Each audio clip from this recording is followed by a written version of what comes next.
A single dad mechanic fixed a CEO's car for free, but the next morning 50 luxury cars surrounded his tiny shop, and as his simple act of kindness turns into a storm of wealth, jealousy, and sabotage, the question is, will this miracle save his family or destroy everything he's fighting to protect?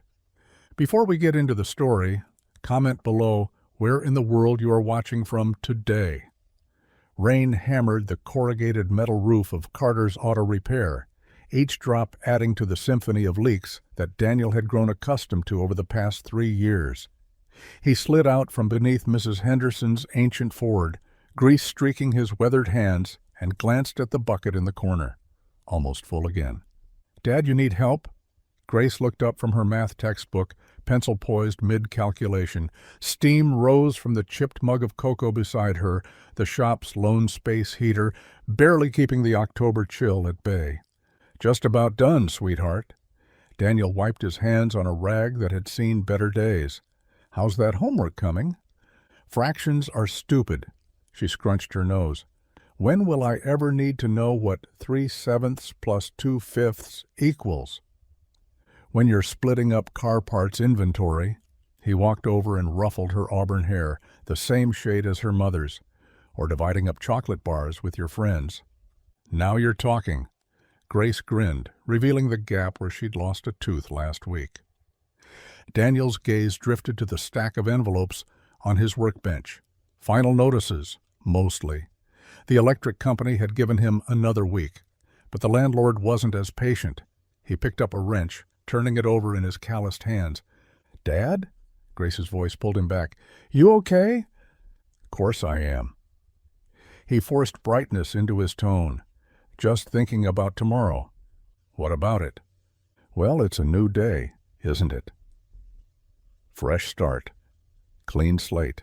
He moved to the garage door, watching sheets of rain blur the streetlights outside. "Your mom used to say every sunrise was God's way of telling us we get another shot." Grace closed her textbook. "I miss her." "Me too, kiddo." The shop fell quiet except for the rain and the rhythmic plop of water hitting the bucket. Daniel checked his watch. Nearly 9.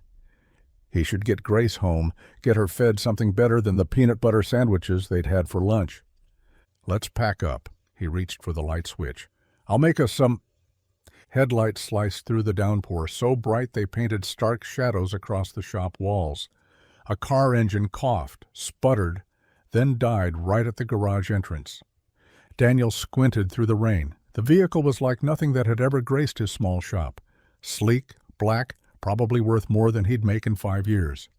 The driver's door opened, and a figure emerged, holding what looked like a designer jacket over their head.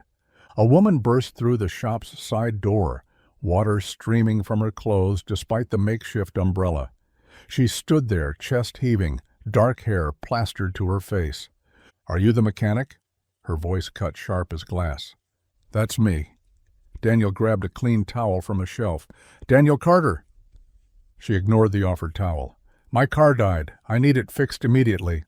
"In this weather might be tough to— "I don't care about the weather." She pulled out a phone, grimacing when the screen remained black. "Dead."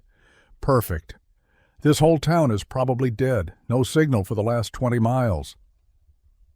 Grace peeked around her homework desk, eyes wide. "Why don't you come in properly?" Daniel gestured to a folding chair near the heater. "Get warm while I take a look." "I don't have time to get warm."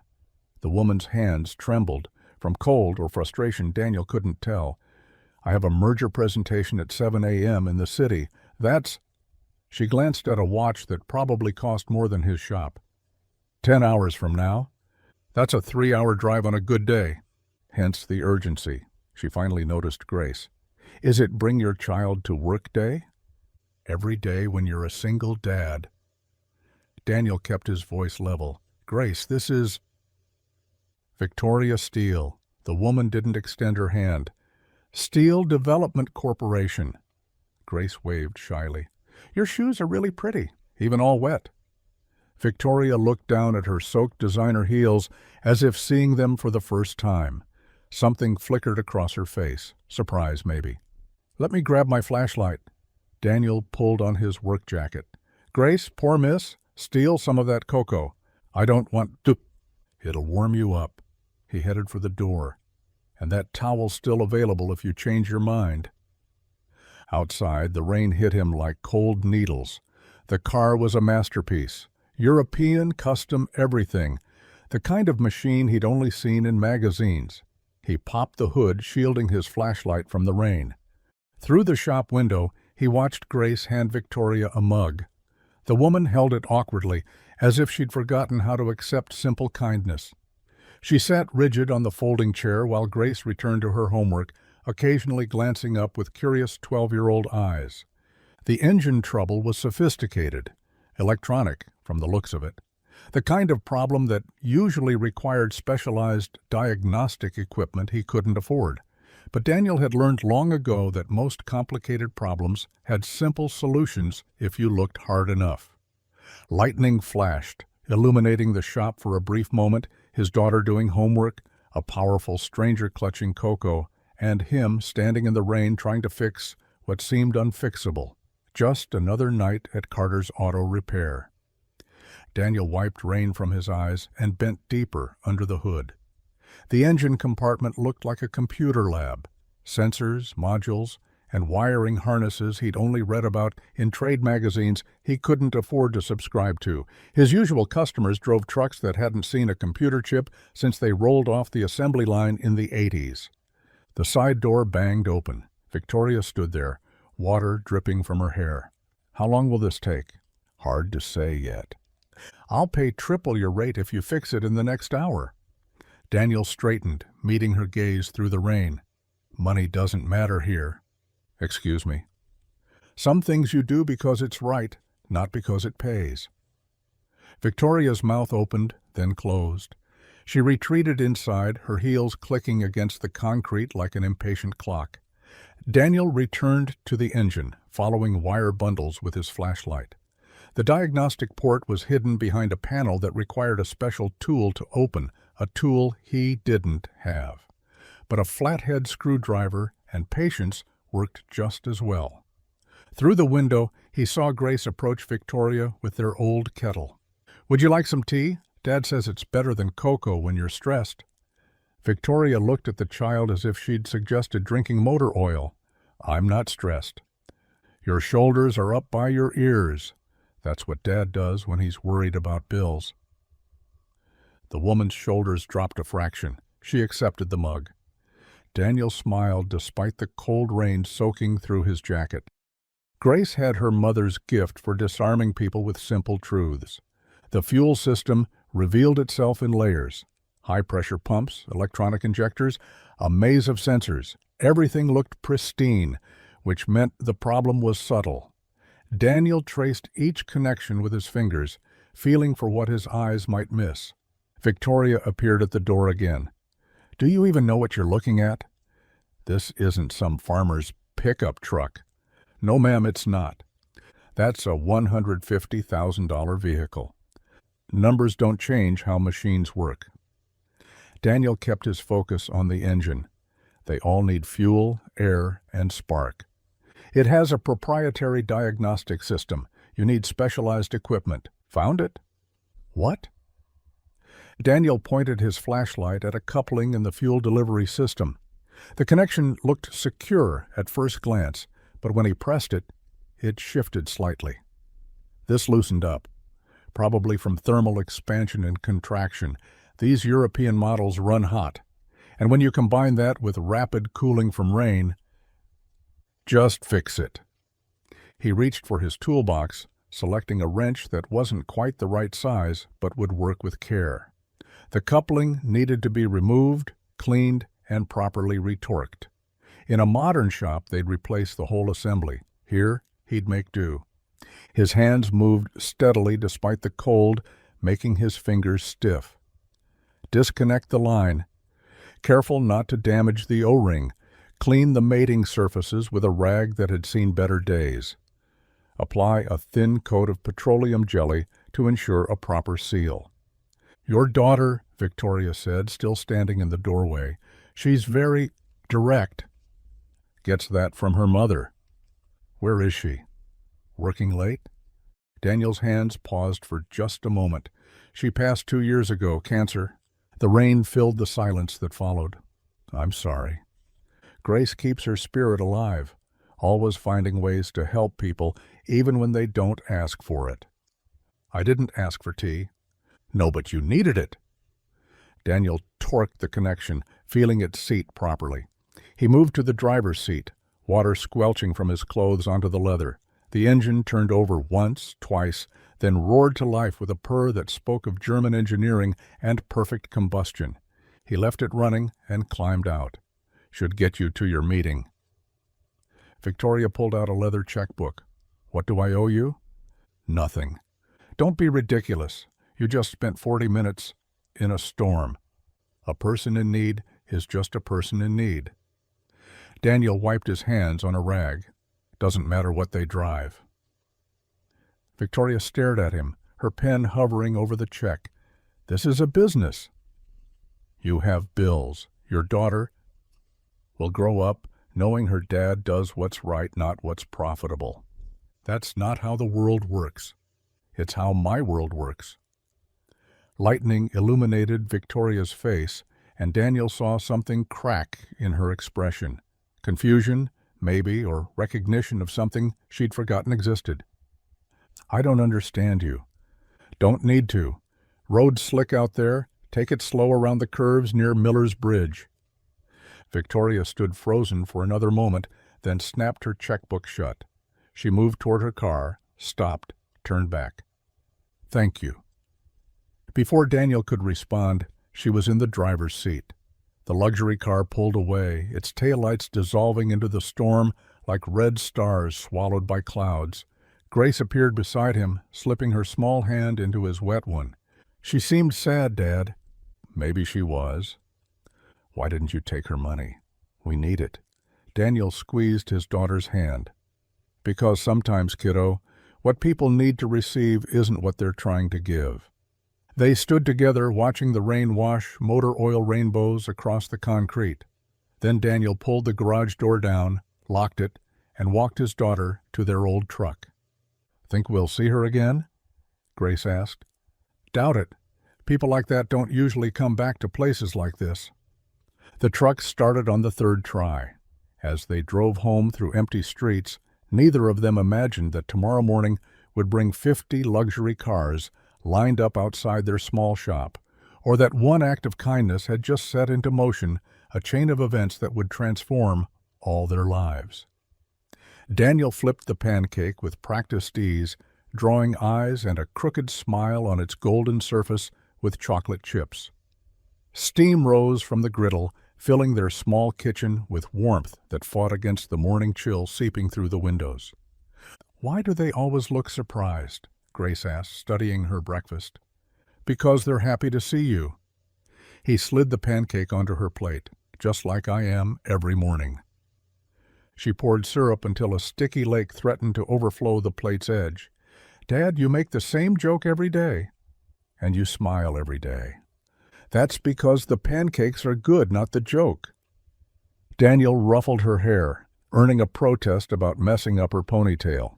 While she ate, he nursed black coffee and studied the stack of bills held to the refrigerator with a magnet shaped like a wrench, a Father's Day gift from 3 years ago. The shop rent was circled in red, due yesterday. You're doing that thing again, Grace said through a mouthful of pancake. What thing? Staring at papers like they might catch fire. Just thinking about today's work. Liar. She pointed her fork at him. Mom always said your ears turn red when you fib.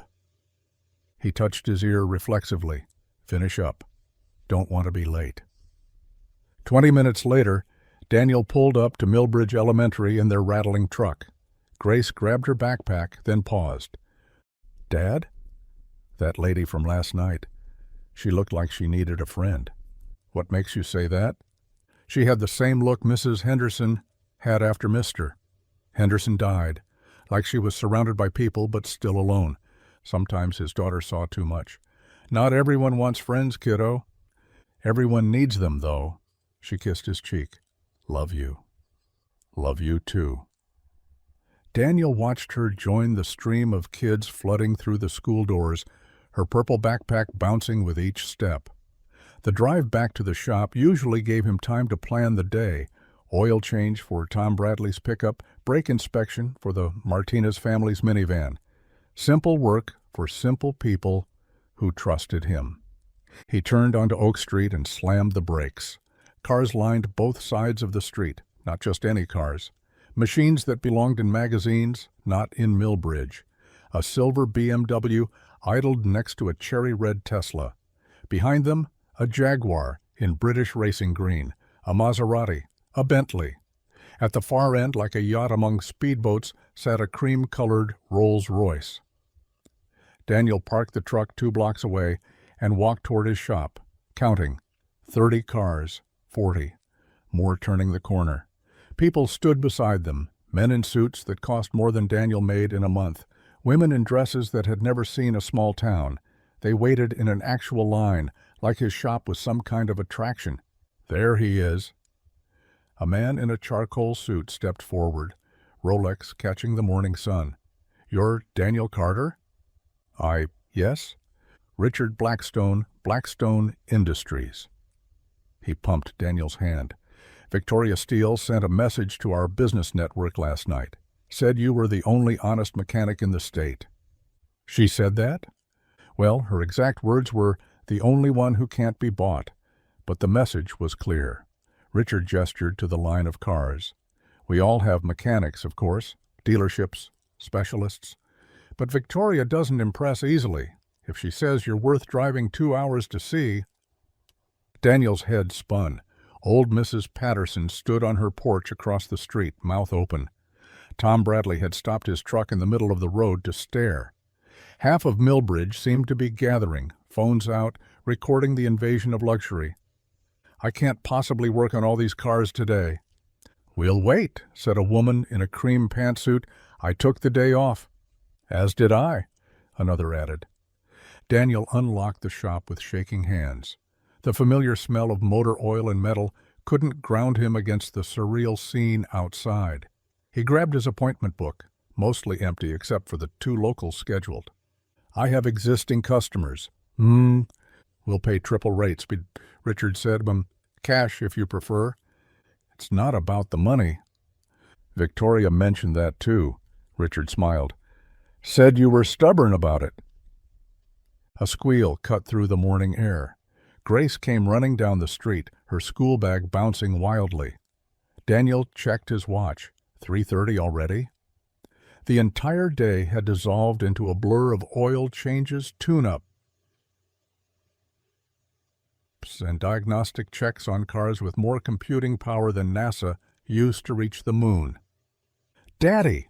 Grace skidded to a stop, eyes wide as saucers. "Are these all here for you?" "Appears so." She spun in a circle, taking in the gleaming metal rainbow. "There's a Lamborghini. An actual Lamborghini. And is that, oh my God, that's a McLaren." "Language, Grace?" "Sorry, but Dad, you're famous." The crowd laughed, charmed by her enthusiasm. Someone handed her a business card. Another asked if she helped in the shop. She beamed under the attention, all traces of the shy, small-town girl evaporating. "My dad's the best mechanic in the state," she announced. "He can fix anything." "Grace?" "It's true. He fixed Mrs. Chen's car with a paperclip once, and Mr. Roberto's truck with duct tape and a coat hanger."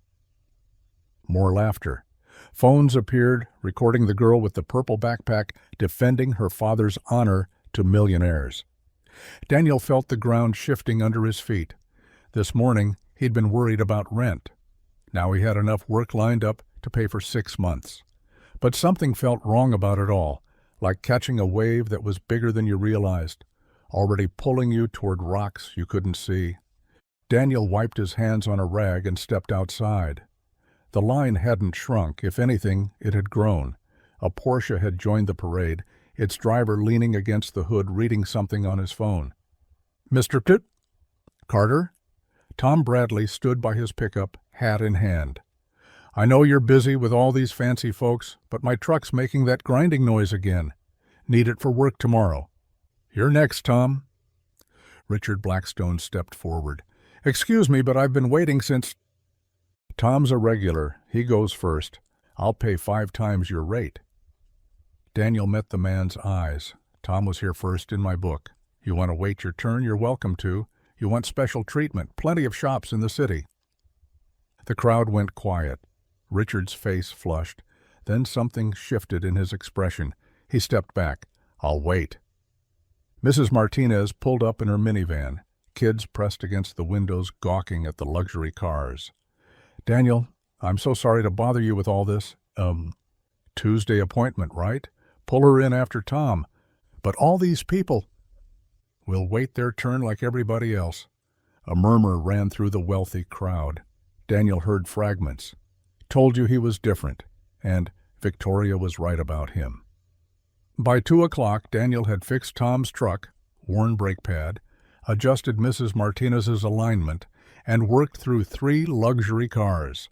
He charged everyone the same rate, his usual fair price, not a penny more despite the protests.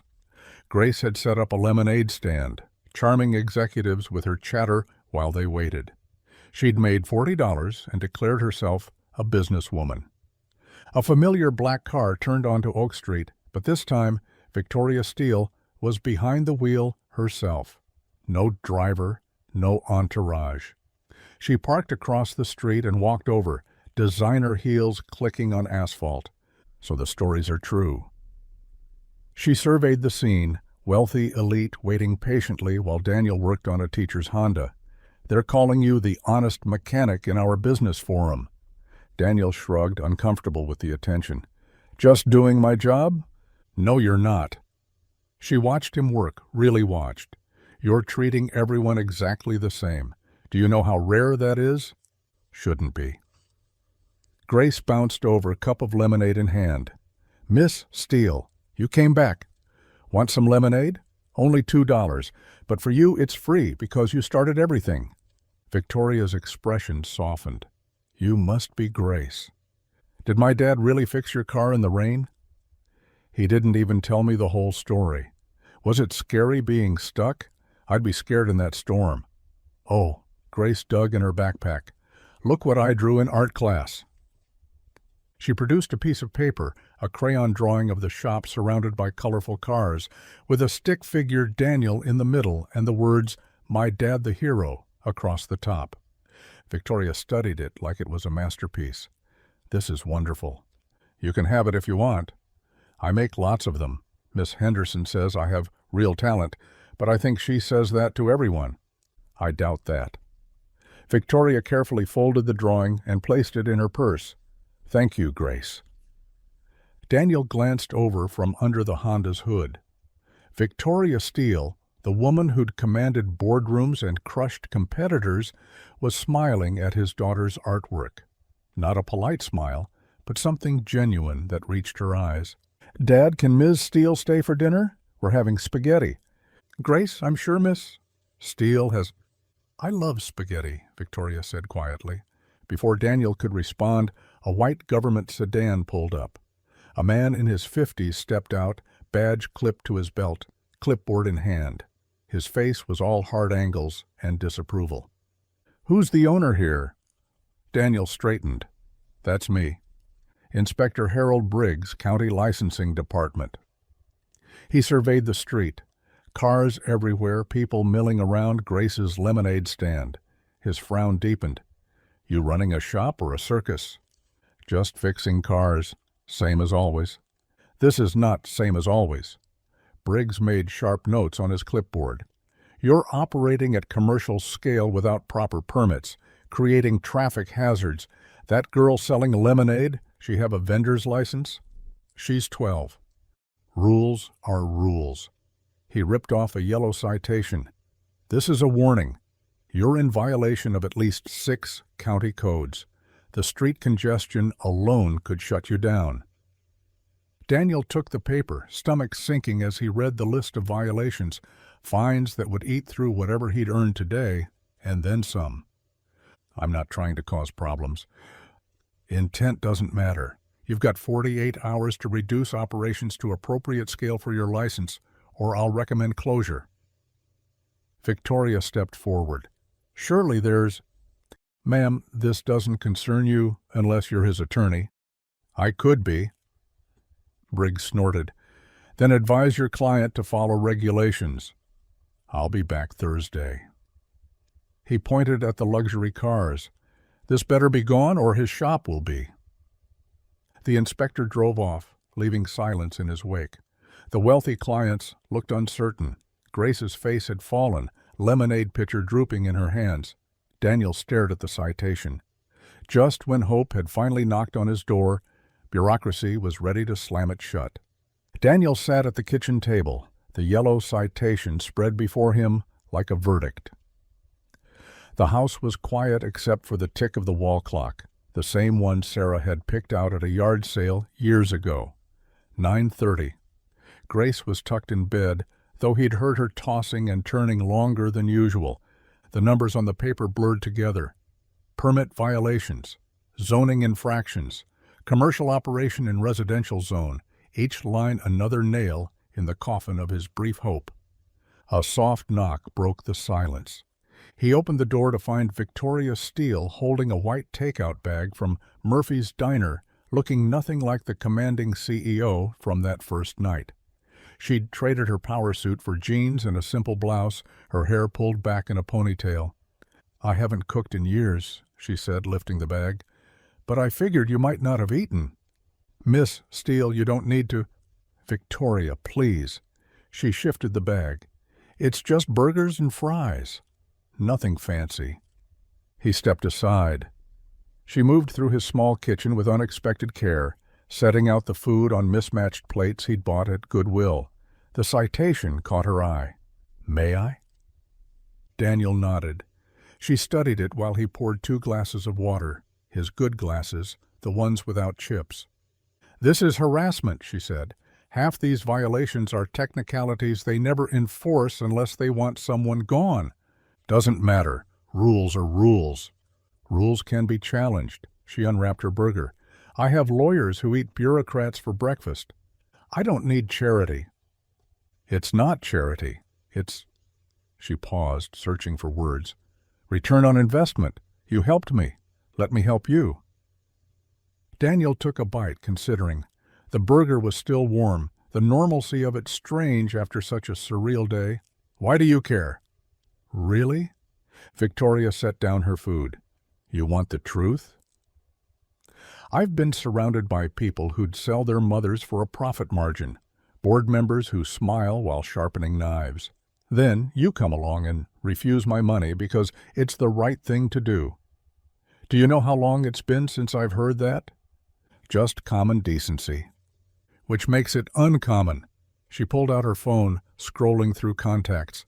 "I know the county commissioner. One call and—" "No." Daniel's voice was firm. "No special favors, no pulling strings.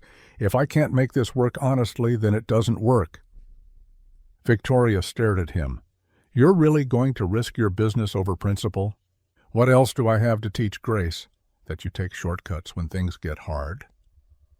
Before Victoria could respond, soft footsteps padded into the kitchen.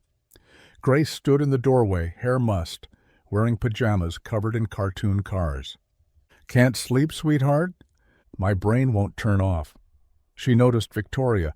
"You stayed for dinner." "Sort of." Victoria gestured to the remnants of their meal. "More like I brought dinner." Grace climbed into the chair between them, yawning. "This is nice. Like a family dinner. We used to have those before." She trailed off, then brightened. "Miss Steele, are you going to help Dad with the mean inspector?" I offered. "Your father prefers to do things the hard way." "That's Dad." Grace stole a French fry from his plate. "Mom used to say he was stubborn as an old mule, but twice as noble." The kitchen went quiet. Daniel rarely heard Grace mention Sarah so casually anymore. Victoria's phone buzzed, then again and again. She glanced at it, frowning. "Corporate emergency?" "My CFO panicking about a merger deadline." Another buzz. "And my assistant reminding me about tomorrow's board meeting." And, she scrolled, 17 other fires that apparently only I can put out. "You should go." Daniel said gently. "Your world's calling." "My world." She looked at the phone, then at Grace drawing patterns in ketchup with a fry, at Daniel's calloused hands wrapped around his water glass. "Right." She stood, gathering her purse. Grace jumped up and hugged her, a quick, natural gesture that made Victoria freeze before carefully returning it. "Will you come back?" Grace asked. We'll see." Daniel walked her to the door. On the porch, away from Grace's ears, she turned. "The offer stands. Lawyers, permits, whatever you need. I appreciate it, really, but you have to do it your way." "I get it." She studied his face. "You're either the most principled man I've met or the most foolish." "Probably both." She almost smiled. "For what it's worth, I think what you're building here, not just the shop, but the way you're doing it, matters. Don't let them take that."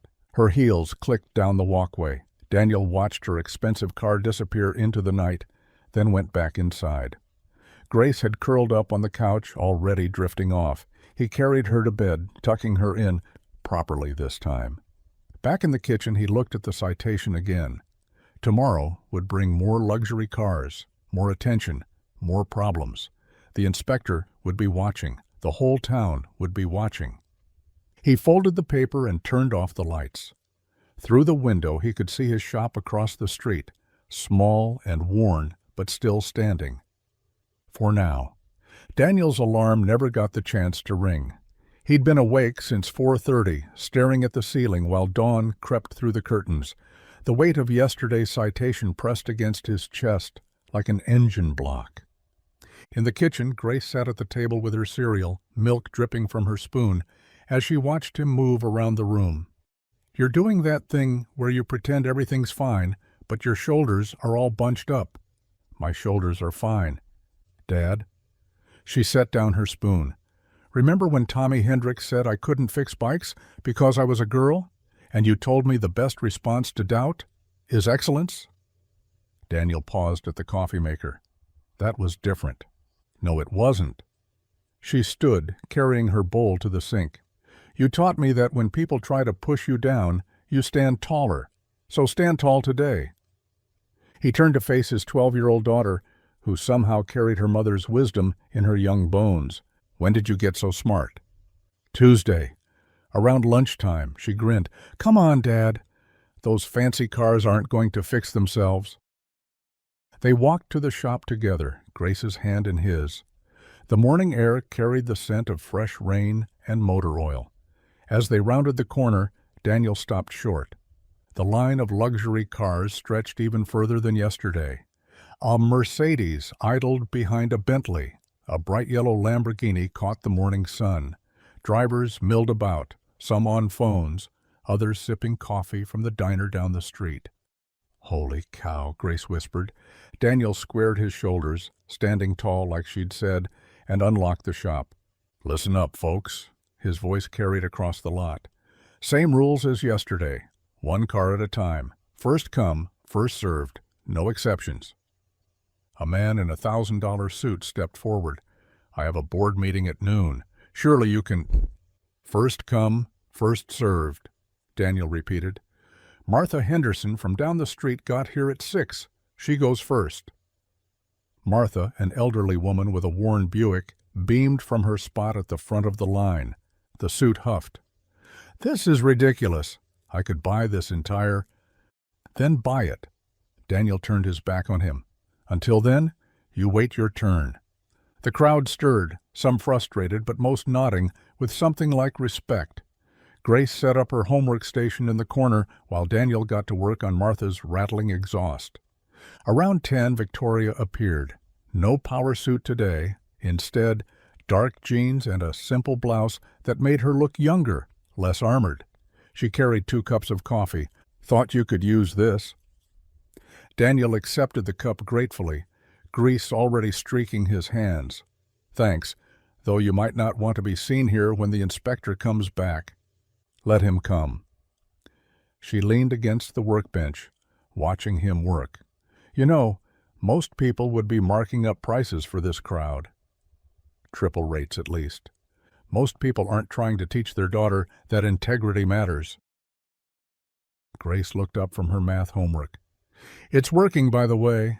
Super good parenting happening here. Victoria almost laughed, a rusty sound, like she'd forgotten how. A familiar grunt announced the inspector's arrival. Harold Briggs stood at the bay door, clipboard ready, eyes scanning for violations. Still at it, Carter? Still working, if that's what you mean. This is clearly commercial-scale operation. The street's blocked. That's a fire hazard. And I doubt your business license covers... Actually, Victoria stepped forward, her entire demeanor shifting to something sharp and professional. It doesn't.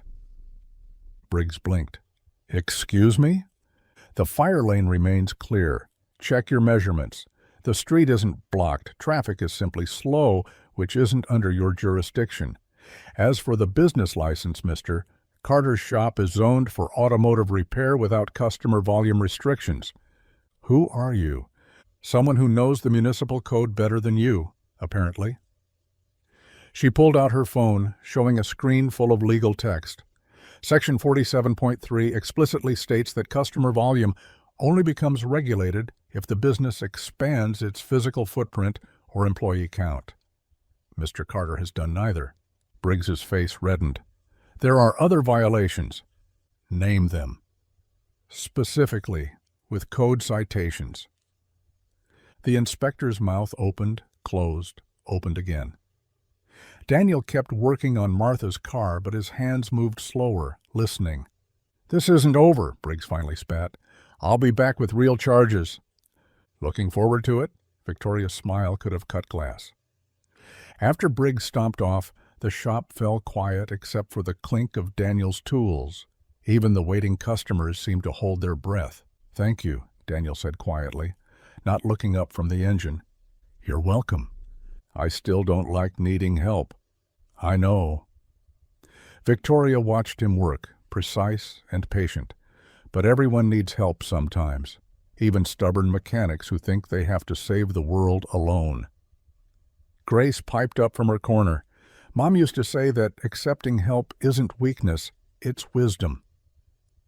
Daniel's hands stilled for a moment. Then he resumed working, but something in his shoulders had loosened. Your mom was smart, Victoria said to Grace. The smartest. Dad says I got her brain and his stubbornness.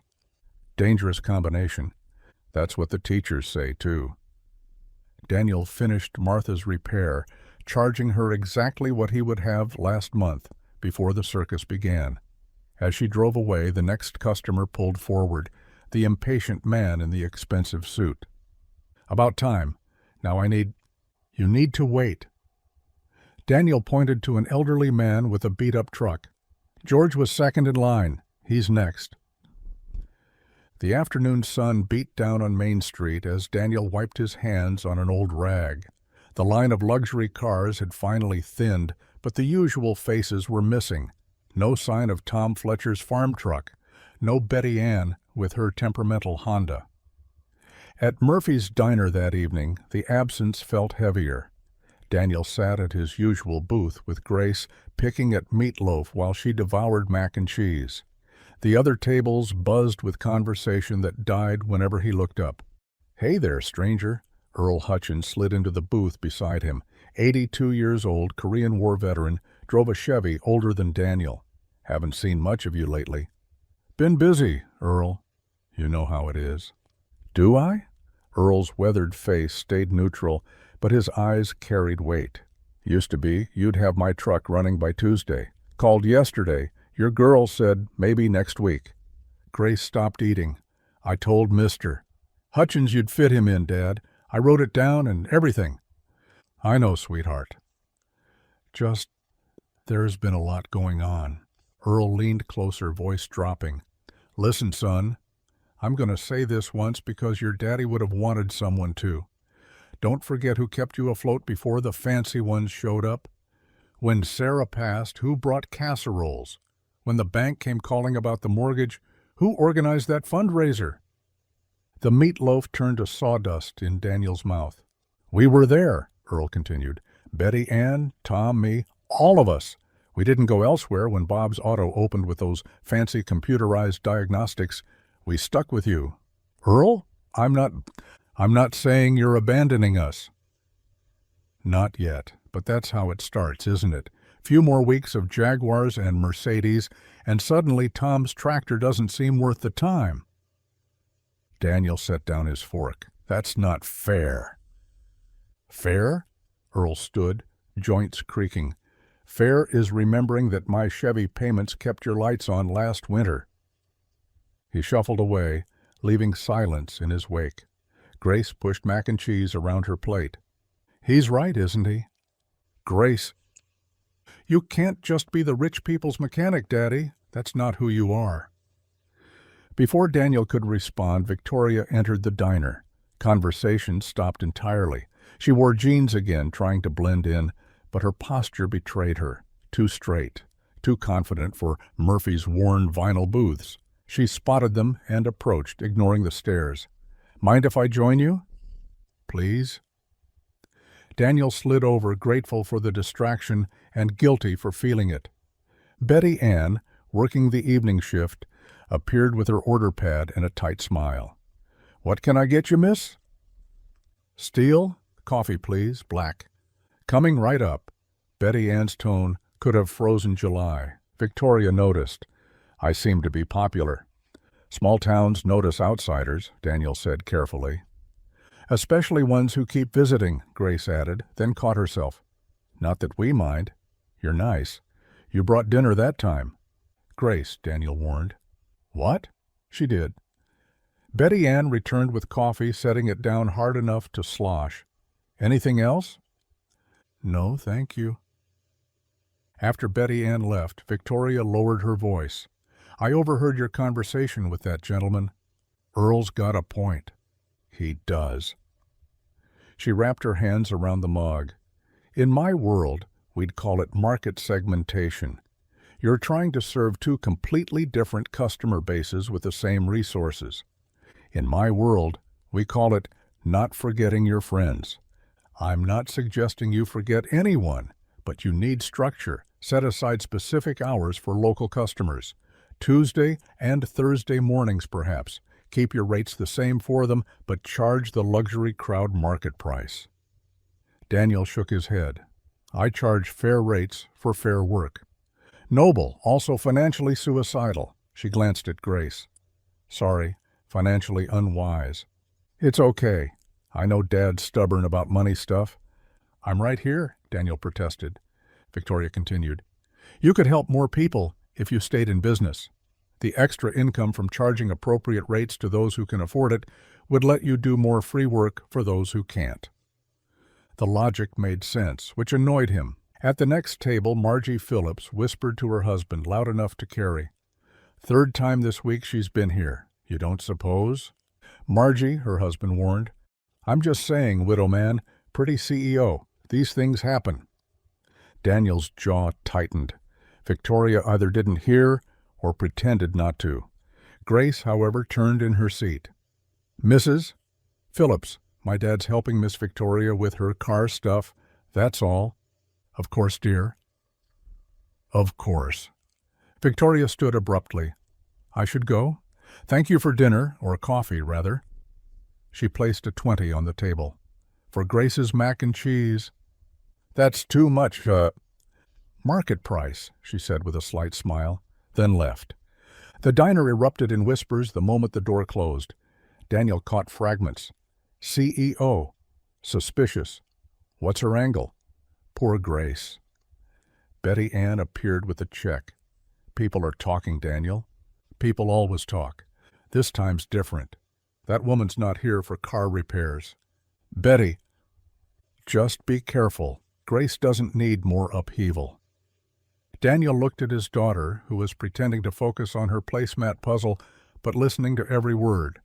The weight of the town's expectations, Earl's disappointment, Victoria's advice, and now gossip pressed down on him. Outside, Victoria's taillights disappeared into the darkness, taking her complicated presence back to her complicated world. Inside Murphy's diner, Daniel sat surrounded by the simple world he'd always known, feeling the gap between them stretch wider than any distance luxury cars could cross. Saturday morning arrived crisp and clear, the kind of October day that made the leaves glow amber against Carter's auto shop. Daniel had painted a new sign, crooked letters that spelled Local Service Saturday, and Grace had drawn flowers around the edges. "First 3 hours for neighbors only," Daniel announced to the gathering crowd. The luxury car owners, arriving in their weekend casual that still cost more than most people's rent, shifted uncomfortably. "This is ridiculous," muttered Harrison Blake, a hedge fund manager whose Ferrari sat idle. "I drove 40 minutes. Coffee's free while you wait." Grace held up a thermos, smile bright as morning. "Mrs. Henderson made cookies, too." Earl Murphy rolled up in his Chevy, window squeaking as he cranked it down. "This for real, Carter." "Every Saturday, Earl. You're first." The old man's eyes watered slightly. He cleared his throat. "Transmission's been slipping. Let's take a look." While Daniel worked on Earl's truck, Victoria arrived, not in her usual Mercedes, but driving a battered Honda Civic that coughed blue smoke. "What happened to your car?" Grace asked. "Nothing. This belonged to my assistant's nephew. He upgraded, left this behind." Victoria popped the trunk, revealing boxes of new parts. "Thought maybe someone could use it." Daniel emerged from under Earl's truck, grease on his cheek. "Use it how? Fix it up? Give it away?" The shop fell silent. Even the entitled customers stopped complaining. "That's—" Daniel wiped his hands on a rag. "We don't have space for restoration work." "Daddy." Grace tugged his sleeve. "Remember Mrs. Torres? She walks her kids 2 miles to school every day." "Grace, it's not that simple." "But it could be." Victoria stepped closer. "These people," she gestured to the luxury car owners, "they upgrade constantly. Trade in perfectly good vehicles for newer models. What if instead of trade-ins, they donated them here?" Harrison Blake laughed. "Donate? For what? A tax write-off." "For neighbors," Earl said quietly. Everyone turned. The old farmer stood straighter.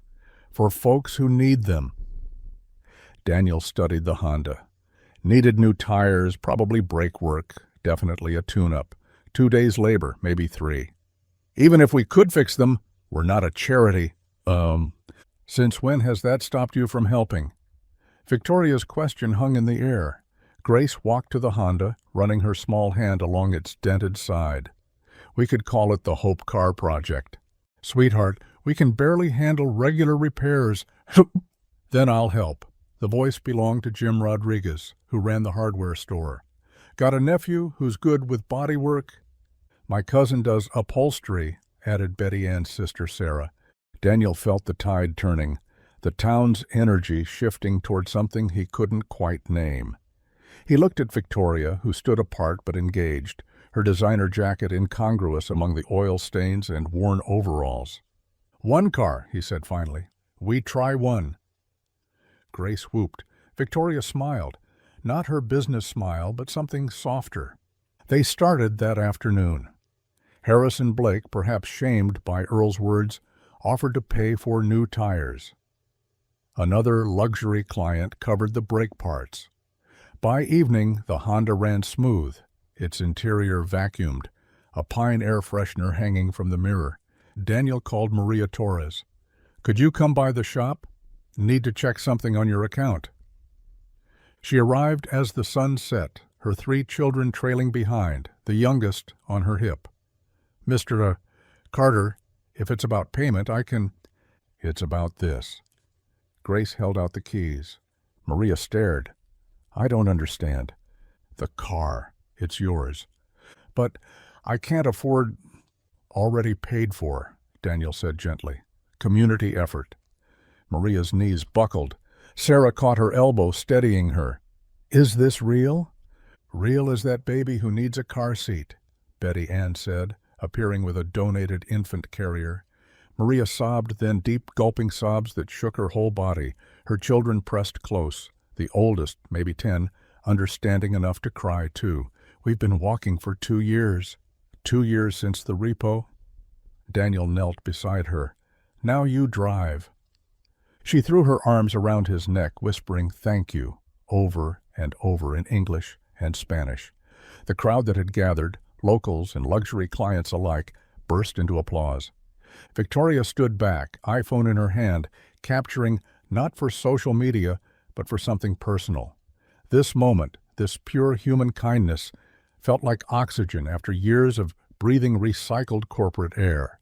Later, after everyone dispersed and Maria had driven away, honking and waving, Daniel and Grace sat on their porch. The stars emerged one by one, like promises. "We did good today, didn't we, Daddy?" "We did. Mom would have liked it." Daniel's throat tightened. She would have loved it. Grace leaned against his shoulder. "Miss Victoria had a good idea." "She did. She's different from the other rich people." "How so?" Grace considered.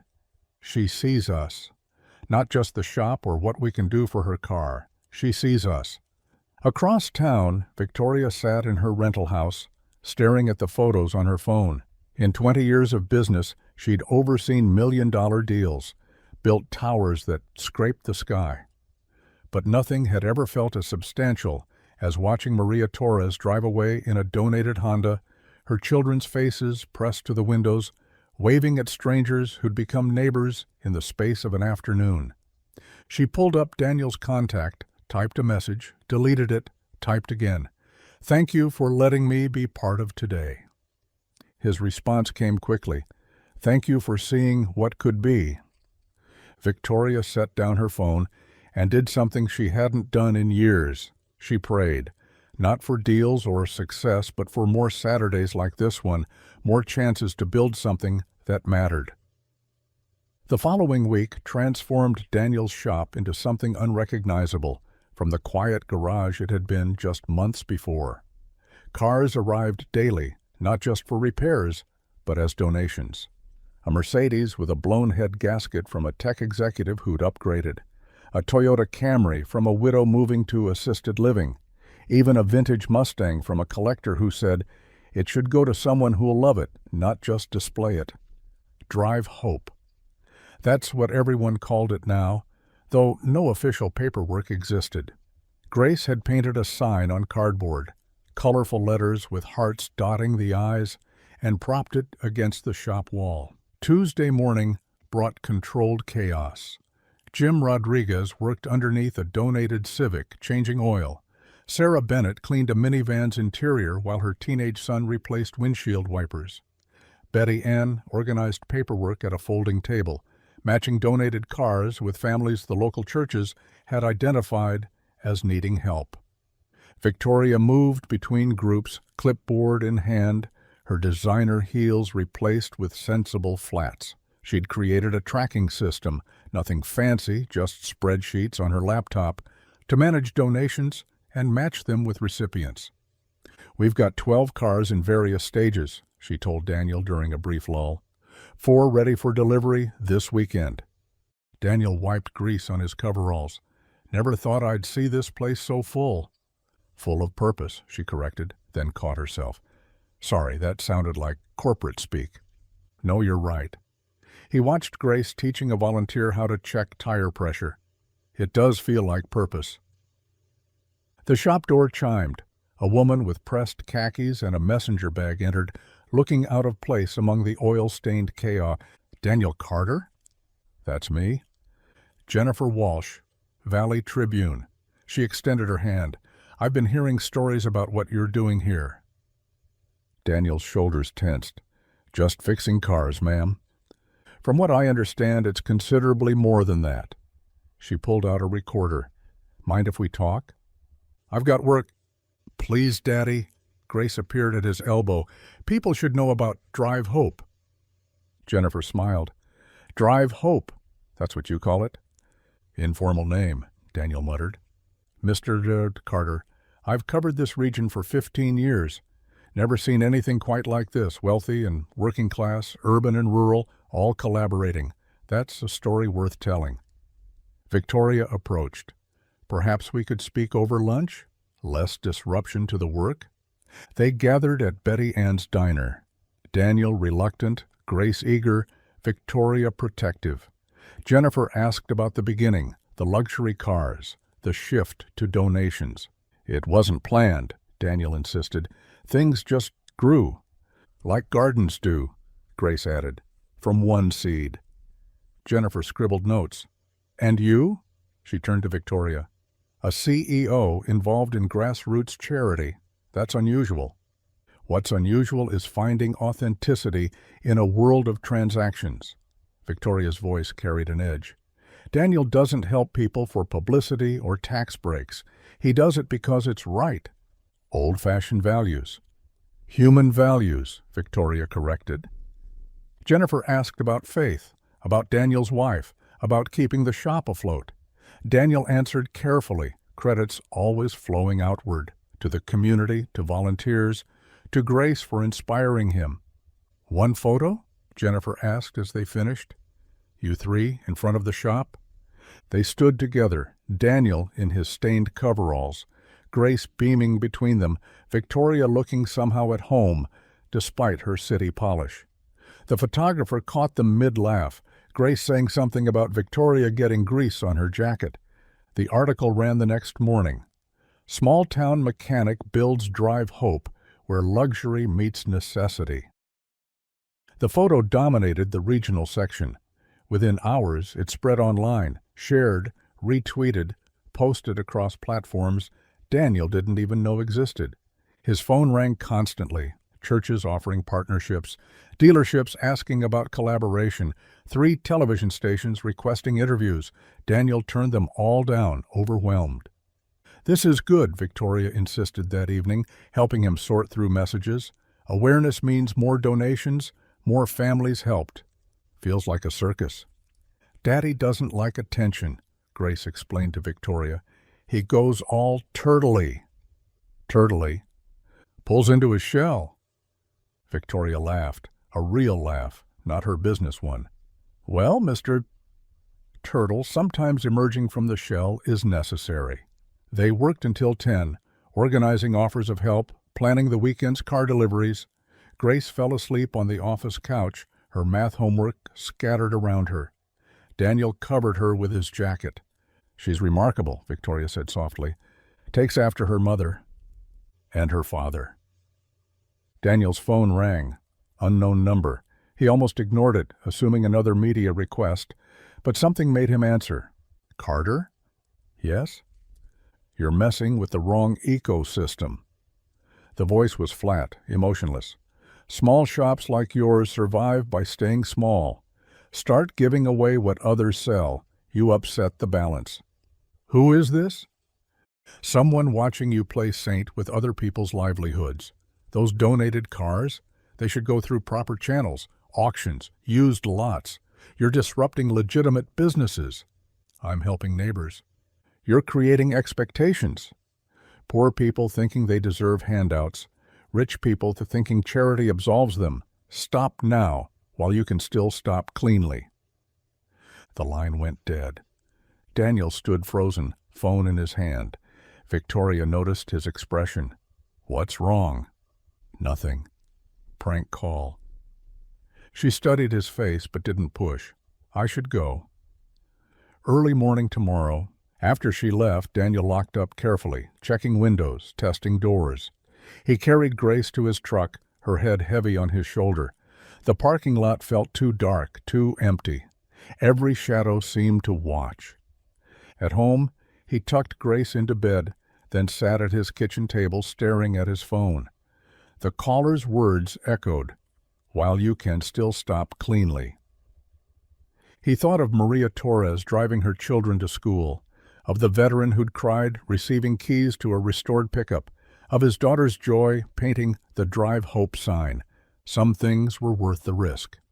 But as he finally headed to bed, Daniel double-checked the locks and left the porch light burning, just in case.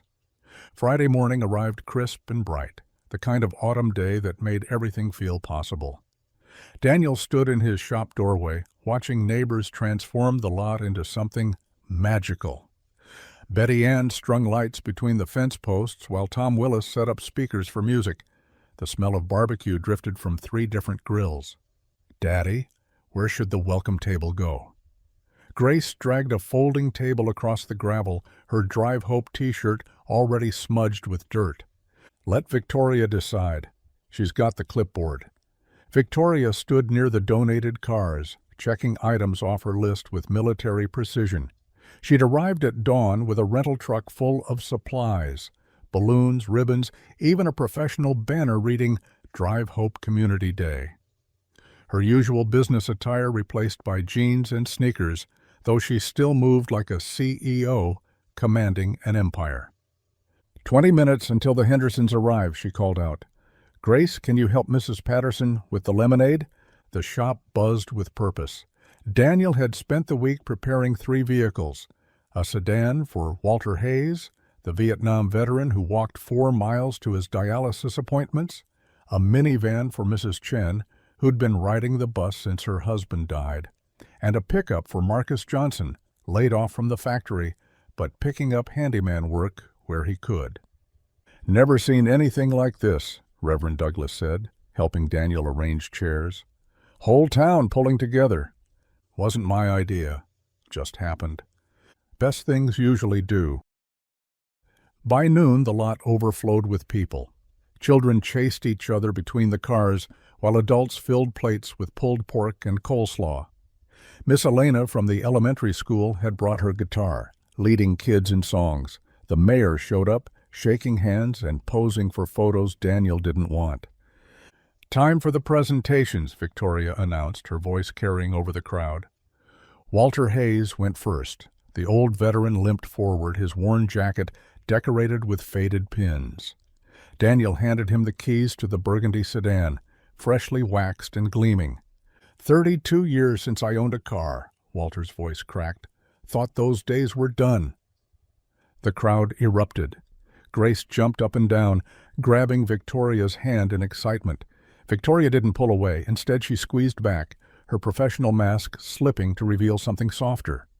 Mrs. Chen came next, tears streaming as she accepted the minivan keys. My grandchildren, I can finally drive them places. The zoo, the library. She hugged Daniel so tight he couldn't breathe. Marcus Johnson stood tallest when his turn came, though his eyes stayed wet. This truck means I can take bigger jobs, haul materials, provide better. He shook Daniel's hand with both of his.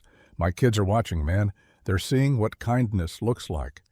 The afternoon blurred into snapshot moments, Grace painting hope on a child's face, Victoria teaching teenagers about engine basics, Betty Ann forcing third helpings on everyone, Tom Willis starting an impromptu dance floor near the speakers. Daniel found himself standing apart for a moment, watching it all. His shop, his struggling, leaking one-bay shop, had become the center of something bigger.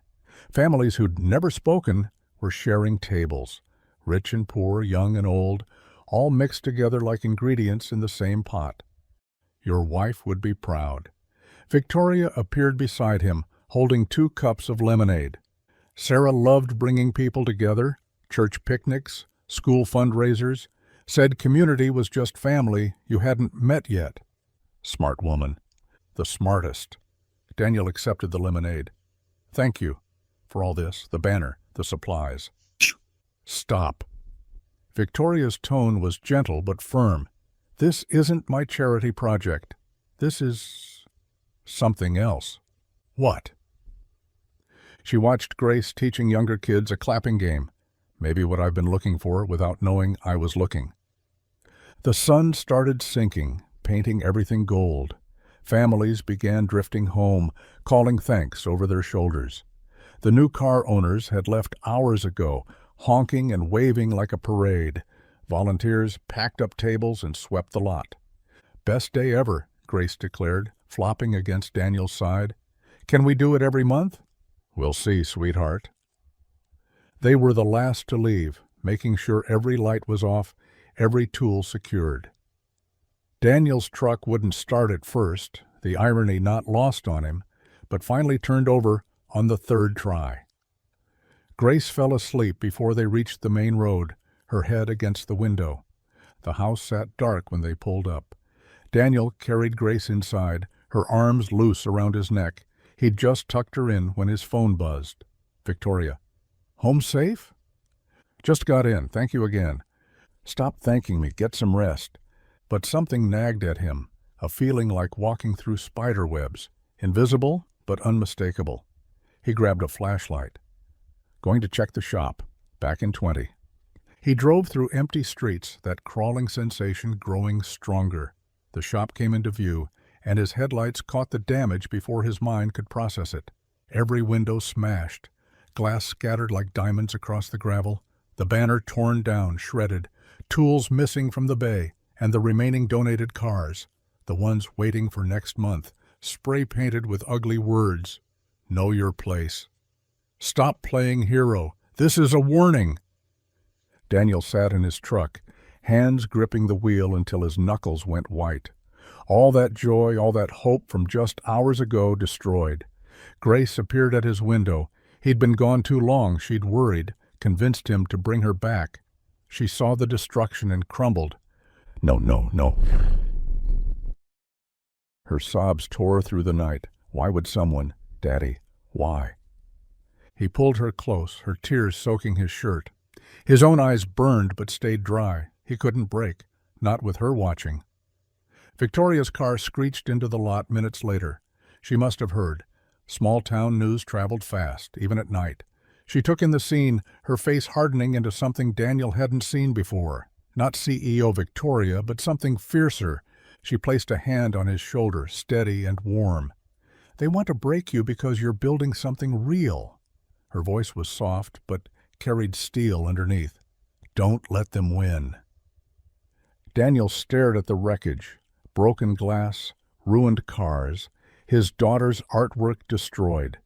Everything they'd built, everything today had meant, reduced to vandalism and hate. His throat felt full of gravel. I don't know if I can keep doing this. You can, Victoria said. We can. Grace lifted her head from his chest, face streaked but determined. Daddy fixes things. That's what we do. The three of them stood there, surrounded by destruction, holding each other up against the darkness. Tomorrow would bring police reports and insurance claims and difficult questions. But tonight, they just held on. Morning came too soon. Daniel hadn't slept, just sat at the kitchen table watching dawn creep across the linoleum. Grace found him there, still in yesterday's clothes. We should go look, she said. Not a question. They drove in silence. The radio stayed off. Grace's hand found his across the gear shift, her fingers small but steady. The shop looked worse in daylight. Spray paint bled down the walls like wounds. Glass caught the morning sun, scattered everywhere. Pretty if it wasn't so wrong. The smell hit them first, chemical paint mixing with motor oil and something else. Destruction had its own scent. Their boots crunched across the parking lot. Each step sounded like breaking bones. The tulips! Grace's voice cracked. Her window garden, the one she'd planted in old coffee cans, lay trampled. Soil spilled across concrete like blood. Daniel's chest tightened. Those flowers had been her project after Sarah died. Something beautiful she could control when everything else fell apart. Will we? Grace clutched his arm. Will we have to close forever? The question hung between them. Daniel looked at his shop, his father's shop before him, and saw all the ways it could end. Insurance might not cover everything. Customers might lose faith. The vultures circling small businesses would smell blood. No. The word came out harder than intended. He softened. We're going to rebuild. Every window, every wall. Promise? Promise? But doubt chewed at his ribs. Promises were easy. Keeping them cost everything. Victoria's sedan pulled up, too clean for this mess. She climbed out carrying a cardboard tray of coffee, dressed nothing like the CEO who'd first demanded service. Jeans with holes at the knees, sneakers that had seen better days, hair pulled back with a rubber band. Figured you hadn't eaten. She handed Grace a hot chocolate, Daniel black coffee. Where do we start? We? Did I stutter? They started with glass. Victoria held the dustpan while Daniel swept. Grace gathered salvageable tools, sorting bent from broken. The work felt endless. Every clean spot revealed two more disasters. Daniel? Betty Ann from the diner stood at the edge of the lot carrying a broom. "Heard you could use help." Tom Willis appeared next, truck bed full of plywood. Then the Garner family with garbage bags. Mrs. Chen from the grocery brought sandwiches. Within an hour, 20 people filled the shop. "Don't need to ask," Tom said when Daniel tried to thank him. "You do the same." They formed an assembly line. Glass into bins, salvageable parts onto tarps, ruined inventory into dumpsters. Grace worked alongside Vietnam veterans and teenage mothers, everyone equal in the democracy of disaster. "Hey!" Marcus, a kid who'd gotten his first car from Daniel's program, held up spray paint remover. "Found this in my garage." The ugly words on the walls fought back, but slowly faded under determined scrubbing. Victoria worked beside Daniel, her manicured nails chipping, designer jeans staining.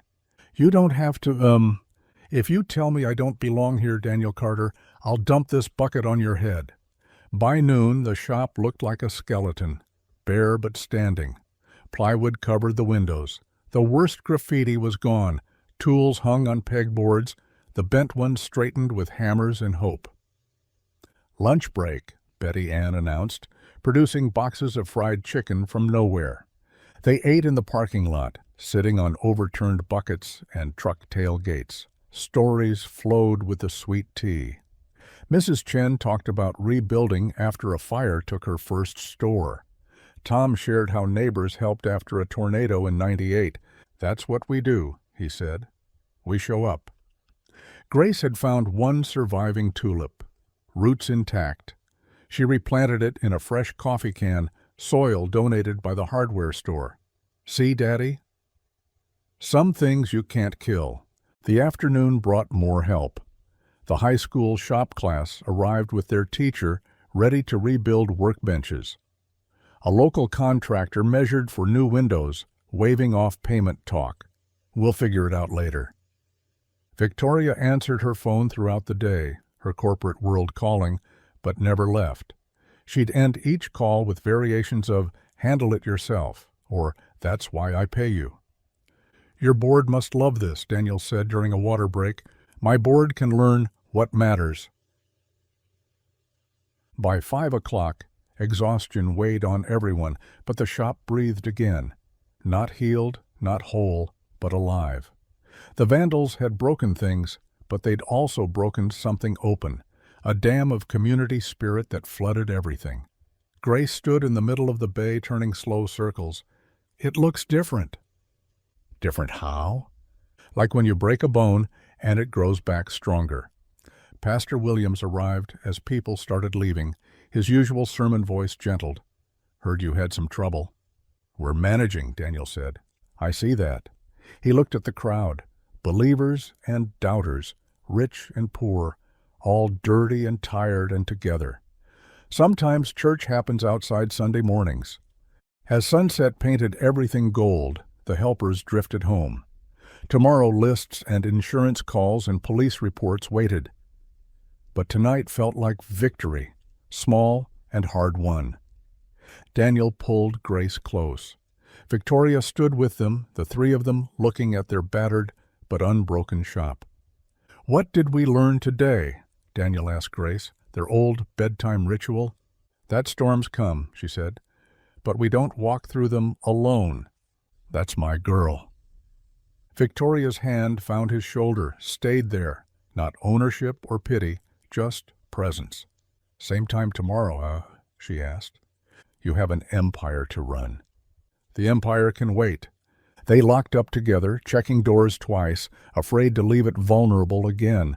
But fear felt smaller when shared, divided by 3, multiplied by the dozens who'd shown up. Daniel whispered to Grace as they walked to the truck, "Sometimes faith isn't about avoiding storms. It's about walking through them together," she finished. Behind them, one tulip in a coffee can caught the last light, blooming despite everything. 3 days after the vandalism, Daniel's hands shook as he poured coffee. The mug slipped, brown liquid spreading across invoices he'd been studying since 4 in the morning. "Daddy?" Grace stood in the doorway, already dressed for school. "Just tired, sweetheart?" She grabbed paper towels, helping clean the mess. The insurance forms underneath were ruined, but they'd been useless anyway. The adjuster's words still rang. Vandalism claims require police reports, investigations, legal documentation. Could take months, maybe years. At the shop, Daniel moved through repairs like walking through mud. Each movement cost more than it should. His back ached from sleeping on the office floor 2 nights running, guarding against another attack. Victoria arrived at noon, phone pressed to her ear. "Yes, the full amount. Wire it today." She hung up, turned to Daniel. "That's another $5,000 from a contact in Boston. You can't keep—" "I'm not doing anything. I'm simply mentioning to friends that there is a worthy cause." She kept her voice careful, professional. "You're still running this, Daniel." "I'm just facilitating." He wanted to argue, but exhaustion won. Outside, Grace balanced on a ladder, paintbrush in hand. The wooden sign took shape under her careful strokes. "Hope lives here," in bright blue letters, yellow stars dancing around the edges. "Needs more stars," she declared. "Everything needs more stars," Daniel said. A man with a professional camera stopped, drawn by the scene. A 12-year-old girl decorating a boarded-up shop window, chin lifted in defiance of the plywood and spray paint shadows still visible. "Mind if I take a photo?" Grace looked at Daniel, who shrugged. The camera clicked. The man thanked them, walked on. Just another moment in a week full of them. Victoria's phone buzzed constantly. Each call brought promises, money, supplies, legal help.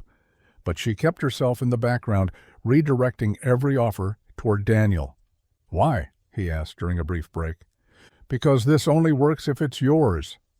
The moment it becomes corporate charity, it dies." By afternoon, donations trickled in. Not the flood Victoria could have commanded with one press release, but real money from real people. $20 from a teacher in Oregon, $50 from a grandmother in Florida who'd read about them online. The photographer's image had spread, Grace's sign against the broken shop, defiance painted in elementary school colors. Daniel tallied numbers, calculator clicking. Even with donations, even with Victoria's quiet help, the math wouldn't work. Repairs, lost inventory, legal fees if the insurance fought them. "Mr. Carter." Inspector Briggs stood in the doorway, clipboard ready.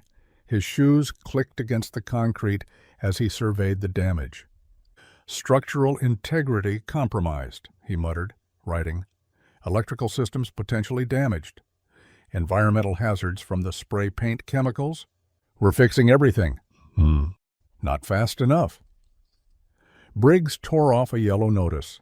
"You have 72 hours to bring this building to code, or I shut you down." "That's impossible. The windows alone won't arrive for a week. Should have thought about that before operating an unlicensed community center." His smile felt like winter. 72 hours. After he left, Daniel sat on an overturned oil drum, head in his hands. Victoria touched his shoulder, but he pulled away. "Maybe he's right. Maybe I overreached. Daniel, I'm a mechanic, not a savior, not a community organizer, just a man who fixes cars." Grace appeared, paint smudged on her cheek. "Daddy? Pack up your supplies, baby. We're going home." That evening, their kitchen felt like a funeral parlor. Grace pushed spaghetti around her plate. Daniel stared at paperwork, bills, violations, estimates, each one another nail in the shop's coffin. "I'm sorry," he said finally. "For what?" "For letting you believe we could change things." Grace's fork clattered down. "You're giving up?" "I'm being realistic." "What about Mrs. Rodriguez?" Daniel looked up. "Who?" "The lady with 3 kids. The one who cried when you gave her the minivan. I saw her at the grocery store yesterday. She had all 3 kids with her because now she can drive them places. "The little one, Maria, she drew you a picture." Grace pulled a crumpled paper from her backpack, a crayon drawing of a stick figure fixing a car. "Thank you," in shaky letters. "That's sweet, but what happens to people like her if you stop?" The question hung between them. Daniel opened his mouth, closed it. "You taught me that helping one person matters," Grace continued, "even if we can't help everyone, even if it's hard, even if—" her voice cracked, "even if bad people try to stop us." Tears rolled down her cheeks, but her eyes stayed fierce. 12 years old, carrying weight she shouldn't have to bear, still fighting when he'd already surrendered. "Grace?" "Mom would be disappointed." The words hit like physical blows, not manipulative, just honest. Grace's tears fell harder, but she didn't look away. Daniel pulled her close, feeling her shake against him. Outside, rain started, drumming against windows. The shop waited across town, broken but not beaten, its hand-painted sign declaring hope to empty streets. 72 hours, he whispered. "Then we better get started," Grace whispered back. Neither moved yet, holding each other in the kitchen, while rain washed the world clean outside, preparing for morning and whatever impossible tasks it would bring. The community center smelled of coffee and determination. Folding chairs scraped against linoleum as people filed in. Farmers still dusty from morning chores. Teachers grading papers in their laps. Mothers bouncing babies on their hips. Word had spread through phone trees and social media, Victoria's quiet orchestration bringing the town together on 12 hours' notice. Daniel sat in the back row, shoulders hunched. Grace perched beside him, her hand wrapped around his calloused fingers. "I shouldn't be here," he muttered. "Yes, you should." Victoria stood at the podium, professional but warm. "These people came for you." Mrs. Rodriguez rose first. 3 children clustered around her legs. Maria, the youngest, clutched the same crayon drawing Grace had shown Daniel. 2 weeks ago, I walked 4 miles to work each way. My kids stayed with whoever could watch them. Now," her voice caught, "now I drive them to school, to doctor appointments, to the park. Mr. Carter didn't just give me a car, he gave me my life back." An elderly veteran struggled to his feet, leaning on a cane. "Spent 3 months trying to find honest repair work I could afford. Every shop wanted to replace parts that weren't broken, charge me for problems that didn't exist. Daniel told me the truth, needed new brake pads, nothing else, charged me cost. He fixed my daughter's car for free when she was stranded," called out a teacher, "middle of the night, in the rain. Never overcharged, never lied, never turned anyone away." Story after story filled the room, each testimony another brick rebuilding what vandals had tried to tear down. The regional journalist, Sarah Chen, moved through the crowd with her camera operator, capturing tears and determination in equal measure. Victoria returned to the podium. Inspector Briggs gave Daniel 72 hours to bring his shop to code. That deadline expires Monday morning. Angry murmurs rippled through the crowd. "But codes require materials, labor, money." She paused, scanning faces. "Things this community has in abundance when it stands together." Bob Harrison, who owned the hardware store, stood. "I've got lumber sitting in my warehouse." "Electrical supplies, too." "My construction crew can work Sunday," added Jim Torres. "No charge." The high school shop teacher raised his hand. "My students need community service hours. They know their way around tools." One by one, pledges rolled in. Paint from the decorating store, glass from a contractor who owed Daniel a favor, labor from every able body in town. The room buzzed with planning, neighbors turning to neighbors, organizing themselves into work crews. "Mr. Carter?" Sarah Chen's microphone appeared. "Would you say something?" Daniel stood slowly, Grace pushing him forward. The crowd quieted. He looked at their faces, weathered, hopeful, waiting. "I don't do speeches." "Just talk, Daddy," Grace whispered. He cleared his throat. "I'm just a mechanic, always have been. My father taught me that engines are honest. They either run or they don't. Can't lie to a carburetor. Can't cheat a transmission." His voice steadied. "But people are harder. They break in ways you can't see. Wear down from loads they weren't meant to carry." The room held its breath. "3 weeks ago, I fixed a car for free because it needed fixing. That's all. But you," he gestured at the crowd, "you turned that into something bigger. Every donated car, every volunteer hour, every testimony tonight.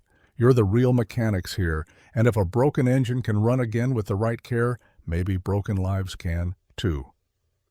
The applause started slowly, then built to thunder. People stood, whistled, stamped their feet. Daniel's eyes burned. Grace wrapped her arms around his waist. Victoria took the microphone again. "One more announcement. My company, Steel Development, will cover all safety renovations required by code, not as charity, as investment in a community that knows its worth." Inspector Briggs sat in the corner, his face cycling through shades of red. The camera found him, Sarah Chen pushing forward with her microphone. "Inspector, given this outpouring of community support—" Codes are codes," he said stiffly, "even when the entire town stands behind one man." He looked at the crowd, at the camera, at Daniel surrounded by neighbors. His authority had become a paper shield against a tidal wave. If the shop meets code by Monday, it stays open. And the other violations? The commercial operation citations? Briggs stood, brushing imaginary dust from his jacket. "I'll review the situation, given the unique circumstances." He left quickly, followed by scattered boos. Victoria raised her hand for quiet. "Sunday, 7 a.m. Bring hammers, hope, and hard work. We have a shop to rebuild."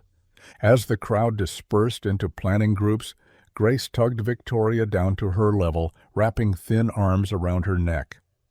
"Thank you," she whispered, "for everything."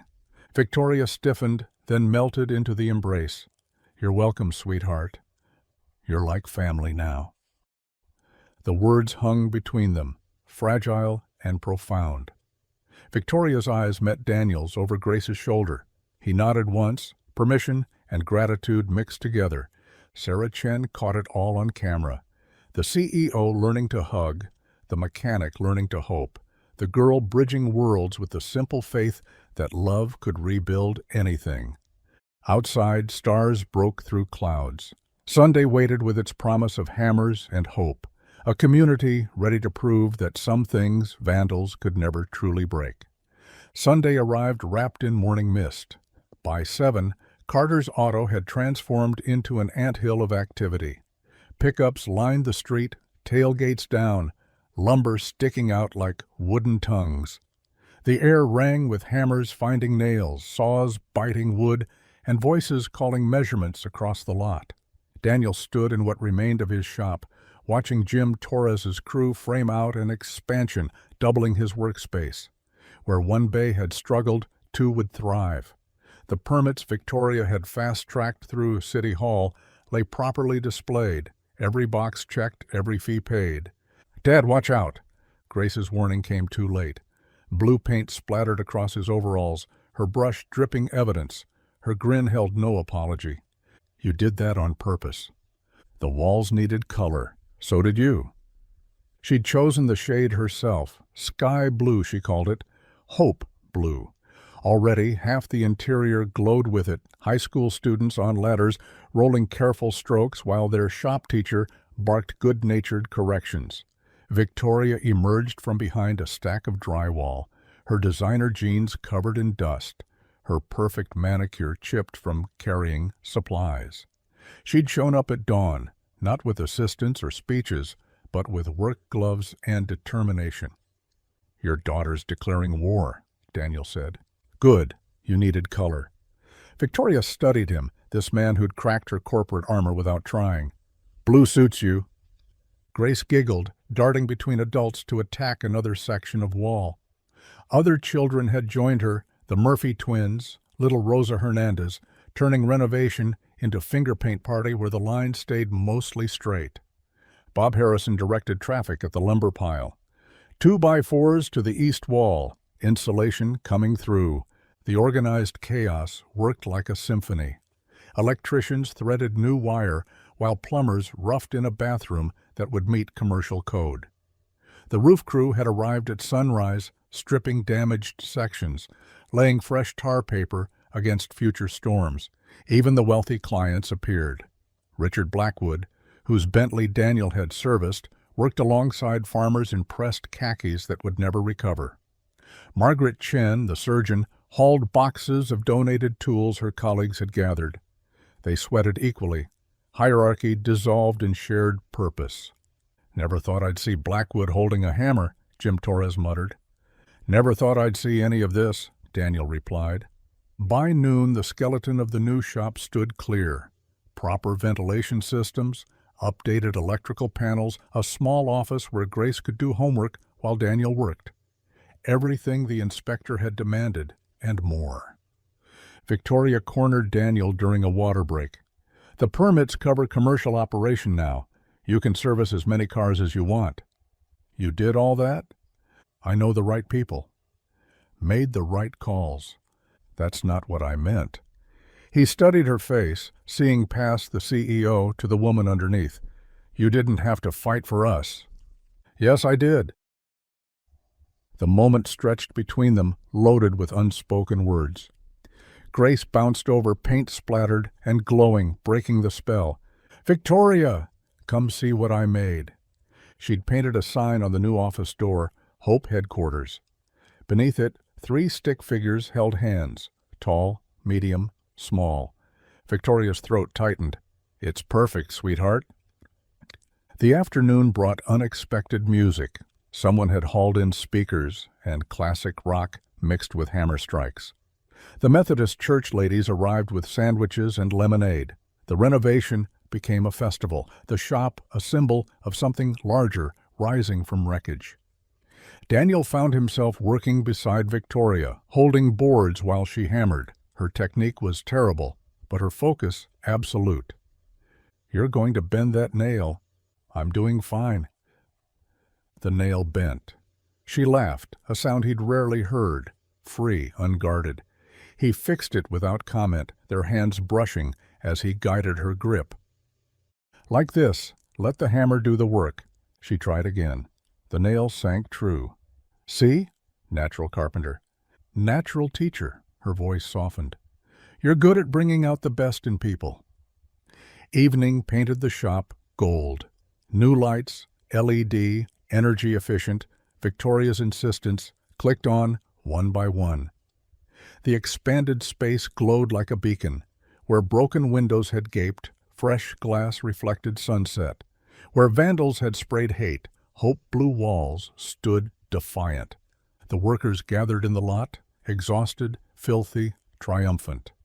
Daniel climbed onto a truck bed, pulling Grace up beside him.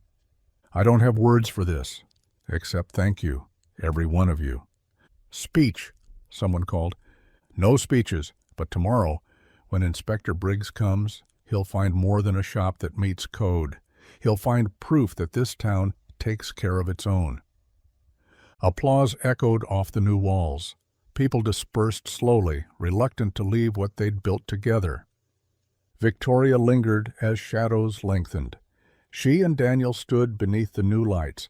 Grace curled on the office couch inside, exhausted from painting wars.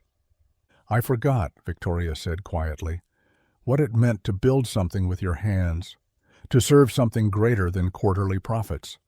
"You didn't forget. You just needed reminding. You gave me strength when I'd lost it in boardrooms and buyouts." Daniel shook his head. "You gave me strength when I almost gave up. When they destroyed everything, you stood in the wreckage with me." The space between them hummed with possibility. She reached for his paint-stained hand. "This isn't just about cars anymore, is it?" "Drive hope. It's becoming something bigger.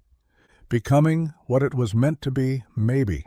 Tomorrow would bring the inspector more challenges, the constant struggle to balance books and dreams, but tonight, under new lights in a shop rebuilt by love and labor, they stood together, CEO and mechanic, woman and man, 2 broken people finding wholeness in shared purpose.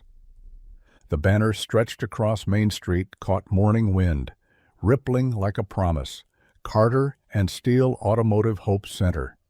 Grace had painted the letters herself, each one slightly crooked but blazing with color. Cars lined both sides of the street, not luxury vehicles this time, but minivans and sedans, each one restored and waiting for new owners. Red balloons tied to antennas danced in September breeze. The Methodist Church choir set up near the shop entrance, their voices warming up with scales that floated over gathering crowds. Daniel stood before the mirror in the shop's new bathroom, adjusting his collar for the 5th time. The clean work shirt felt strange after years of oil-stained coveralls. His hands trembled slightly. "You're going to wrinkle it." Victoria appeared in the doorway, elegant in a simple blue dress that matched the shop walls. "Never been good at speeches." "You don't need to be. Just speak from here." She touched the space over his heart. Outside, the crowd swelled. Families who'd walked miles for groceries. Veterans who'd missed medical appointments for lack of transport. Teachers who carpooled in unreliable vehicles. They filled the lot, spilled onto sidewalks, created a sea of hopeful faces. The regional news crew positioned cameras. The journalist who'd first covered Daniel's story checked her microphone. Even the county inspector stood at the crowd's edge, arms crossed, but expression softer than before. Grace bounced between guests, clutching a bouquet of wildflowers she'd picked that morning. Her Sunday dress, the one saved for special occasions, swished as she moved. She'd insisted on wearing her mother's necklace, a simple silver heart that caught the light. The choir began Amazing Grace, voices weaving harmony that quieted the crowd. Daniel stepped onto the makeshift platform, Victoria beside him. Their shoulders touched, a silent anchor against his nervousness. "I'm not much for speeches," Daniel began, his voice carrying over hushed faces, "but I need to thank every person here. You rebuilt more than walls. You rebuilt faith." He paused, finding Grace's eyes in the front row. She gave him a thumbs up. "My wife Sarah used to say that dignity isn't about what you drive or where you live. It's about how you treat the person beside you when nobody's watching. This shop, this Hope Center, it's built on that principle." Murmurs of agreement rippled through the crowd. "We're not giving away cars today. We're giving chances, second chances, third chances, as many as it takes, because everyone deserves the dignity of getting where they need to go." The crowd erupted. Victoria's hand found his, a brief squeeze hidden from cameras but felt in his bones. They called the first family forward, the Washingtons, whose van had died 2 years ago. Mr. Washington had been walking 4 miles to his factory job. His children bounced with excitement as Daniel handed over keys to a reliable Honda, its engine purring smooth. "Take care of her. She'll take care of you." Mr. Washington's eyes glistened. "This changes everything." More families followed. The widow, Mrs. Patterson, who'd been relying on neighbors for doctor visits. The Martinez family, with 3 kids in 3 different schools. Each set of keys passed with handshakes and tears, stories of struggle becoming testimonies of hope. Young Tommy Chen, the veteran who'd lost his leg overseas, wheeled forward for a specially modified pickup. He saluted Daniel, who returned it with military precision learned from his father. "No soldier left behind," Tommy said, voice thick. "Not in this town," Daniel replied. Grace darted forward between presentations, pressing her wildflower bouquet into her father's hands. "For being the best daddy and the best person." He lifted her into a hug as cameras clicked, capturing the moment that would run in papers across the state, a father, daughter, and the woman who'd become family, standing before a shop that had become a movement. The presentations continued into the afternoon. Victoria handled logistics with invisible efficiency, ensuring each family received not just keys, but insurance information, maintenance schedules, the infrastructure of sustained help rather than one-time charity. The choir sang between presentations. Food trucks arrived, Victoria's quiet arrangement, ensuring no one left hungry. Children played in bounce houses donated by the rental company. It felt less like a ceremony, more like homecoming. As shadows lengthened, the crowd gradually dispersed. New car owners drove slowly away, honking horns in celebration. Volunteers folded chairs, packed sound equipment, swept confetti from asphalt. Daniel, Grace, and Victoria found themselves alone on the shop steps as sunset painted everything gold. The parking lot still held rows of cars awaiting future families, but for now, quiet settled like a blessing. Grace leaned against her father's shoulder, exhausted from the day's excitement. "Daddy, Mommy would be proud." Tears slipped down Daniel's cheeks before he could stop them. "Yeah, baby, she would." Victoria's hand found his, no longer hiding the gesture.